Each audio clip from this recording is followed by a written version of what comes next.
Hello, and welcome everyone to another episode of Riz Talks. I'm your host, Riz. So good to have you join today as we explore how people exaggerate the truth, especially world leaders, politicians, to be exact. Our best strategy follow their actions, not their words. Because narratives change, promises are forgotten, but deeds leave fingerprints. Our motto is to think again about our views, challenge the way we see the world and ourselves. Today we're talking about the oldest and most dangerous human problem, the gap between what people say and what they do. From ancient philosophers to modern fact checkers, humanity has struggled with this. But in the age of social media, 24-hour news cycles, and politicians who treat truth as optional, the gap has become a dangerous gap between words and deeds, particularly political deception, fact checked falsehoods, and the erosion of trust that threatens democracy, world peace, and humanity. So, today's episode is titled Deeds, Not Words. Follow actions, not promises. We have been fire hosed with so many lies for so long that we don't know right from wrong. And if it is kept repeated, then it becomes a truth for the people who saying it.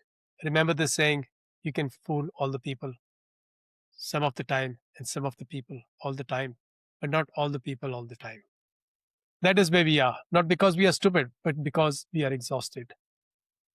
The American president in his first term made 30,573 false or misleading statements during his 4 years in office. That is an average of 21 falsehoods per day, not over a lifetime, per day. The problem of words versus deeds is not new. In fact, it's one of the oldest themes in human literature. If you are able to get away without consequence, would you do it? The answer for most people would be no. The Roman historian Tacitus wrote, things forbidden have a secret charm. And the Roman satirist Juvenal asked the famous question, who watches the watchman?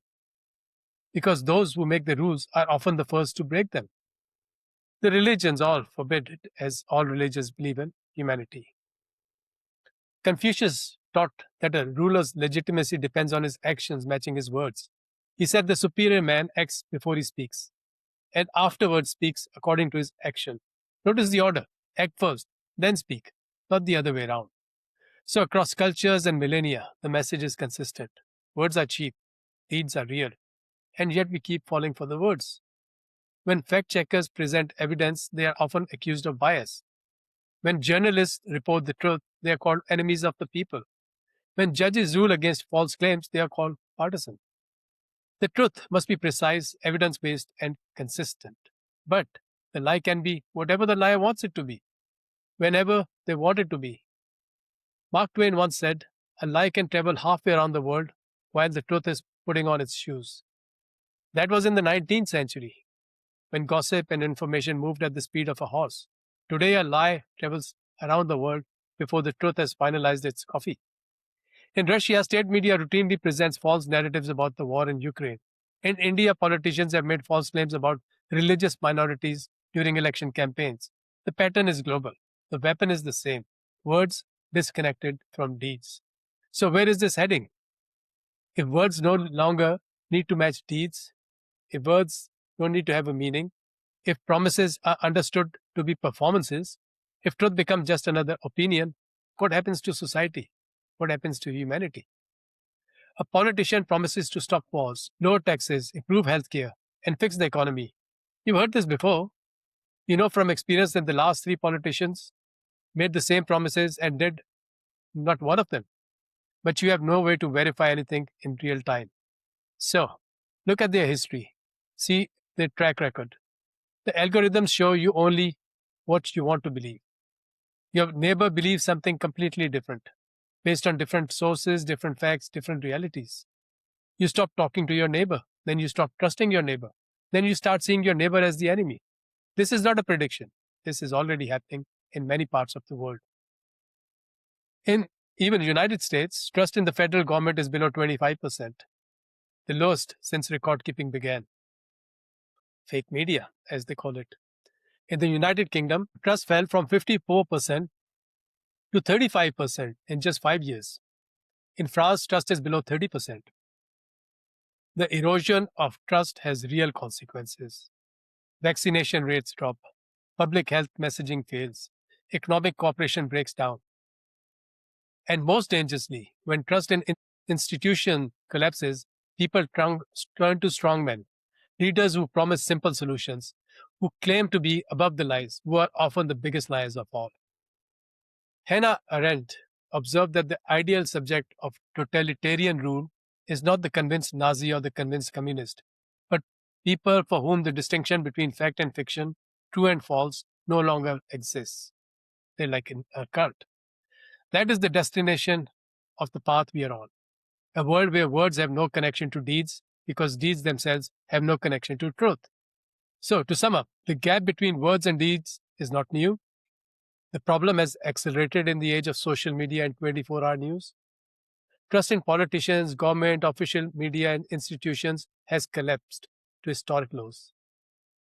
As a consequence, political polarization has become so severe that neighbors and families no longer speak to each other. The path leads towards a world where truth itself becomes irrelevant, the perfect environment for authoritarianism. What is the solution then? The solution is to stop listening to words and start watching actions. Sounds simple. It is not. Because our brains are wired to respond to stories, not spreadsheets. A compelling speech activates the same neural circuits as a good meal. A politician who cries on camera can make us feel connection, even if their policies are destroying lives. But we can train ourselves. We can ask 3 questions every time we hear a promise. What have they done before? Past behavior is the best predictor of future behavior. 2. What is the incentive structure? Does the speaker gain more from telling the truth or from lying? Politicians who face no consequences for lying will lie. It is rational. We must make lying costly through independent fact checking, through legal penalties for perjury, through social shame.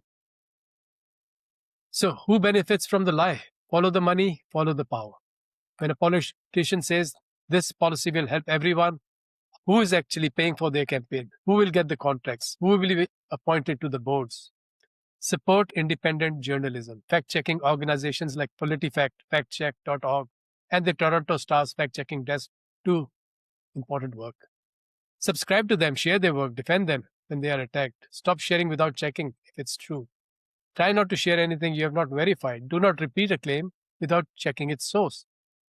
Are we the people who believe the words or the people who watch the deeds? Thank you for joining me on this episode of Risk Talks. Let's act on our promises to make the world a better place. It's now time to act. So please share the message with others. Think again, challenge ideas, join the conversation and subscribe. This is Risk Talks. Be curious, be kind, and do come back for more.